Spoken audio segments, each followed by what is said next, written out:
Хай, Тэмүүл юм байна. Та бүхэнд энэ өдрийн мэндийг хүргэе. Би нэг влог хиймээр санагдаа. Тэгээд яг юуны тухай влог хийх юм мэдэхгүй яваад байсан. Тэгээд өнөөдөр гівэнт нэг влог хиймээр санагдаа. Тэгээд ажил дээр ажиллаж байгаа нэг санаа орж ирээд. Тэгээд ямар санаа орж ирсэн гэхээр влог хийнгээ би бодож явдаг ойлгохгүй би тийм нэг санхүүгийн нэг юмнууд дээ шүү дээ. Одоо жишээл өнөөдөр би та нартай юуны тухай ярилцъя гэж бодсон. Тэтгэврийн тухай ярилцъя гэж бодсон. Хүн хизээ ер нь тэтгэврээ яах ёстой, бодох ёстой, тэтгэврийн талаар ер нь бодох ёстой мó үгүй мó гэдэг тийм нэг тухай ярих гэж бодоод тэгээд юм бэлдээг л дээ. Зүгээр л ажил дээр байж байгаа шууд хийгээл тэгэл яах гэж байгаа тийм. Манай ажлын хүн гайхаад байна. Мах видео. Ich habe YouTube-Channel, weißt du? Und jetzt bin ich auf dem YouTube-Channel. Yes. Aber alles auf Mongolisch. Niemand kennt dich. Also, ja. Ich rede über Geld. Маа ажлын хүн гайхаад байна. Наасаа юу хийж байгаа гэдэг. Тэгээ харин би тийм видео юмаа санагдаа. Тэгээ та бүхэнтэйгээ өөрийнхөө жоохон бодлыг хуваалцъя гэж бодсон. Яагаад хүмүүс ер нь тэтгэврийн талаар ялангуяа залуу улсууд бид нар шиг тэтгэврийн талаар ер нь боддгоо юм бол. Тэгээд би бас 2-3 хүнтэй ярьж үзсэн тэтгэврийн талаар. Тэгээд тэд нар бол тэтгэврийн талаар баг надтай л анх удаа ярьж үзэж байна гэдэг. Айгу сонирхолтой сэдв. Тэгээд тарын Монгол тэтгэврт гарах нь бол яах ёстой байдгийг, яг яахад тэтгэвэр авдаг гэж манай Монголын тэтгэврийн одоо систем ч юм уу тийм Монгол тэтгэврийн систем жоохон ойлгомжтой санагдав надад. Эсвэл unfair ч юм уу одоо тийм нэг сонин тогтолцоотой. Тэгээд тогтолцооноос гадна хамгийн гол нь тэтгэвэр нь хүмүүстээ хүрдэггүй. Одоо манай монголоор дүүрэн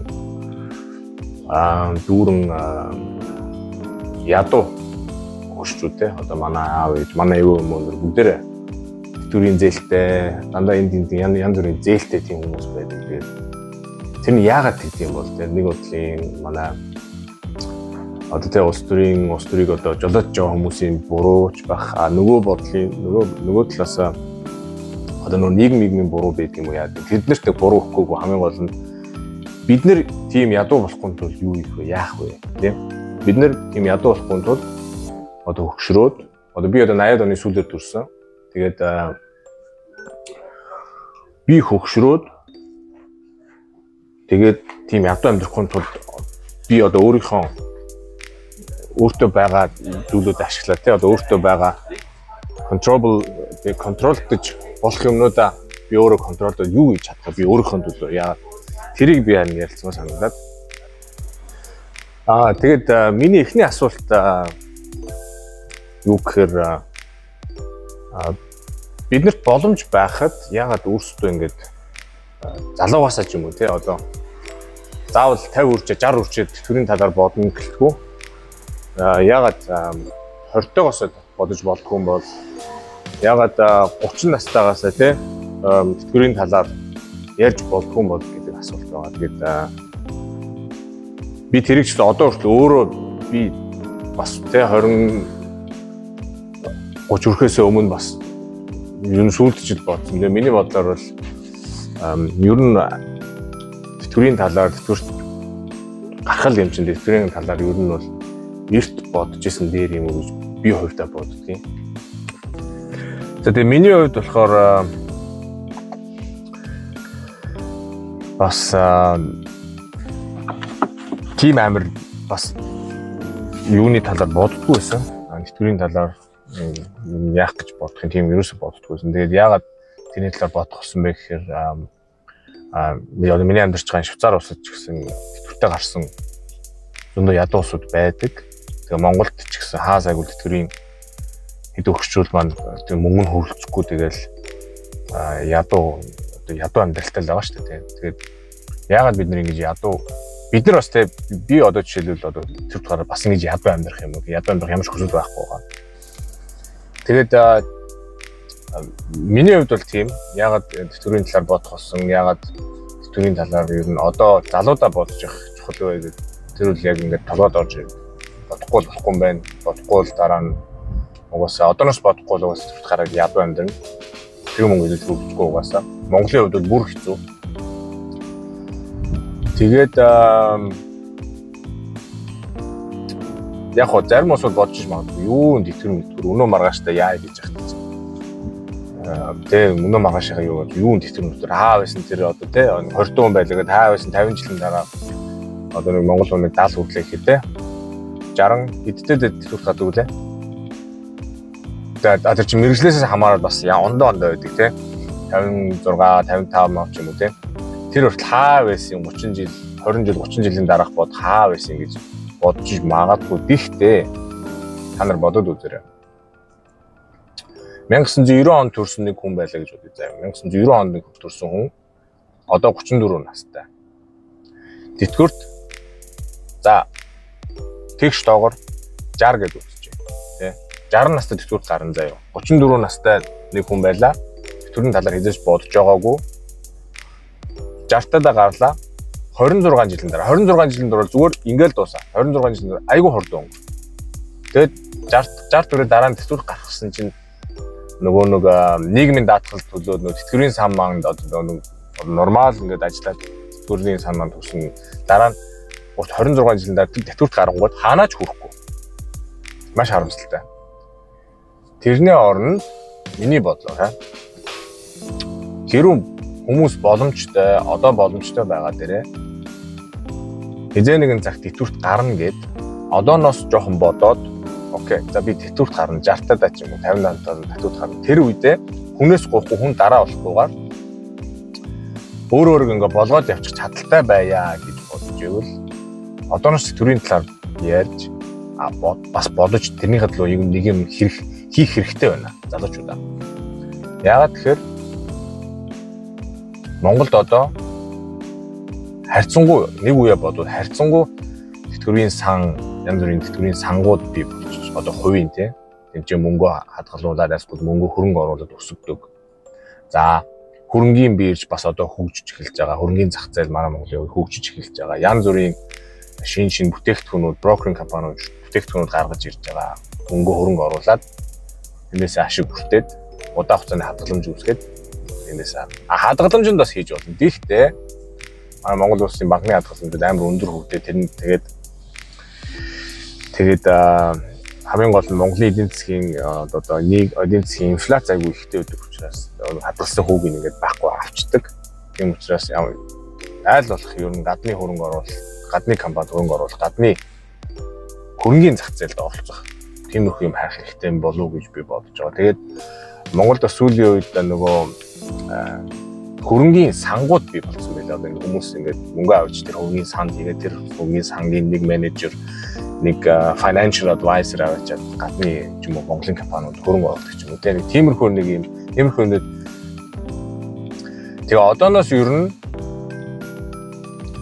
тэтгэврийн талаар бодож ивэл зүгээр юм шүү. Манайхаа тэгээ нэгэн зах 60-тай 70-тай ч юм уу 50-тай ч юм уу тэтгэврт гарч л таараа тэтгэврээ гарсныхаа дараа яах вэ? Мөнгө байхгүй. Тиймээс одоо боломжтой мөнгө олж байгаа дээрээ залуу ягаад тэгэхээр 30-аас 50 насны хооронд хамгийн их мөнгө олох боломжтой тэг үе байдаг. Одоо тэгээд чи одоо хүнд ажиллаж ийн гэвэл өөрийнх нь бизнестэй байсан ч гэсэн мөнгөө цааш нь хийж хөрөнгө оруулж хадгалж тий жоохон юунда бэлтжсэн дээр юм шүү гэж бодоод байгаа.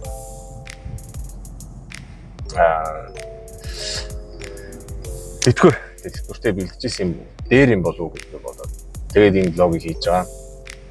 Зүгээр бэлтгэхгүй аваа явчлаа. Тэгээд жоохон буруу зүрүү яриад жоохон яасан бол ойлгомжгүй юм байсан дуучлаарай.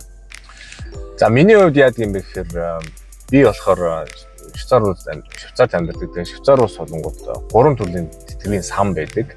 Нэг нь болохоор улсын, нөгөөх нь болохоор хоёр дахь нь болохоор ажил олгогчд санал болгодог. Тэгээд тэр улсынх тэгээд ажил олгогч санал болгодог хоёрыг бол заашгүй төлөх шаардлагатай. Яагаад гэвэл чиний цалингаас чи ингээд судаад авчдаг. Тэгээд цаашаа нь тэр сандаа хоригдлуулаад тэгээд хөрөнгө оруулаад янз бүрийн бонд тэгээд үүлүүд төлөх хөрөнгө оруулаад чиний мөнгө чинь тэгээд энэ найдвартай байгаад тэгээд 65-аад төсөл гарлаа мөнгө авлаа. Гурав дахь сан нь болохоор сайн дурын хүмүүс өөрсдөө нэгээд өөрсдөө мөнгө хадгалаад мөнгө өсгөөд мөнгө хөрөнгө оруулаад тийм боломжтой сан байдаг. Миний хувьд болохоор мэдээж ажил хийдэг. Ажлынхаа тэр 1-р сан, 2-р сан хоёрт нь хийн. 3 дахь сан дээр нь бас надад 4-5 тийм сангийн одоо тийм юунууд сангууд байгаа. Баян тогтмол ингээ мөнгө хийж идэг. Тэгээд тэр хамгийн гол нэг ашигтай юм юу гэхээр тэр 3 дахь тэтгэврийн санд хэрв та жишээлбэл жилд тодорхой хэмжээний мөнгө хийлэхэд тэр хийсэн тэр одоо сандаа хийсэн мөнгөө жилийн эцээр буцаагаад татвараасаа чөлөөлүүлдэг. Одоо тийм юутай давуу талтай тийм сангууд байдаг. Тэгээд мэдээж тэрнээс гадна тэтгэвэр тэр сангуу бол тэтгэвэр угаасаа байхгүй. Яг хөө тэтгэвэр байгаа. Гэхдээ Швейцар үнэтэй орон өртөг өндөртэй тийм болохоор тэтгэврийн зүгээр 1-р сан 2-р сан улсын тэгээд тэр ажил олгогчоос санал болсон тэр хоёр санд мөнгө тушаагаад угаасаа амьдралд хүрчихгүй дараа нь тийм болохоор тийм сайн дурын 3-р одоо 3А гэж тийм санд хүмүүс мөнгө хийдэг. Тэгээ миний хувьд гэсэн тийм мөнгө хийдэг. Тэгээ тэрнээс гадна бас мэдээж өөрийн гэсэн хөрөнгө оруулалт янз бүрийн байгаа. Хөрөнгөний зах зээл хөрөнгө оруулалт, крипто янз бүрийн хөрөнгө оруулалт тийм байгаа. Тэгээд би энэ хэвдийгээр юу гэж хэлэх гээд байна гэхээр ер нь залуу хүмүүс залуу гэлтгүй 18 гэлтгүй 20 гэлтгүй тэтгэвэр тарах хаа байсан гэлтгүй ер нь одооноос жоохон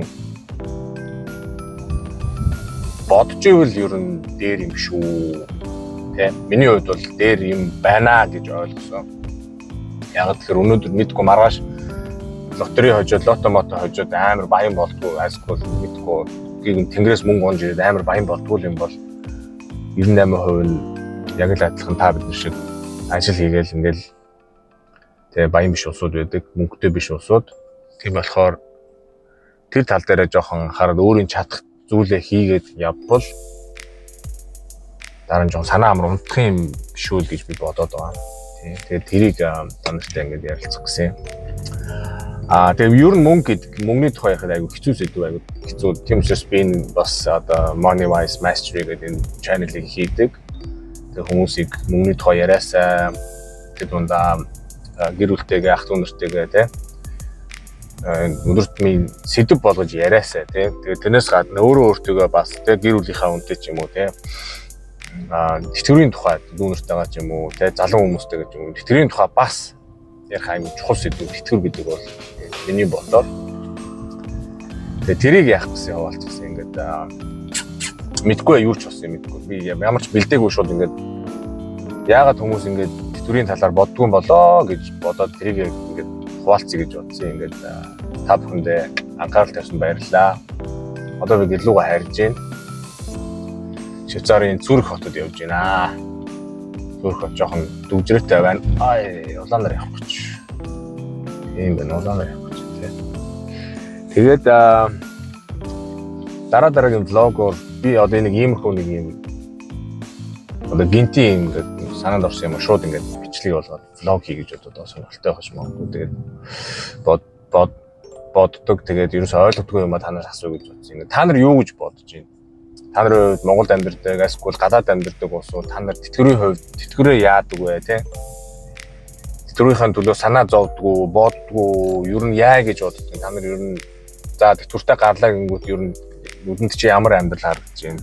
Тэрийгээ та бүхэн хуваалцаар нь одоо комент хэсэгт ингээд та бүхэнтэйгээ тэтгэврийн тухай ярилцахад гоё байлаа. Дараагийн влогоор уулзъя. Өшөө сонирхолтой сэдвийг ярих болно. Жохон бэлтэж байгаа. Тэгээд жохон ярилцъя гэж бодлоо. Тэгээд аюу хийнэ зүгээр юм байна. Машин цэнтэй явах ч юмарсгүй ингээд жохон чөлөөт цаг магаараа хийчихэр бас зүгээр юм байна. Ингээд дараа уулзтаа баярлалаа.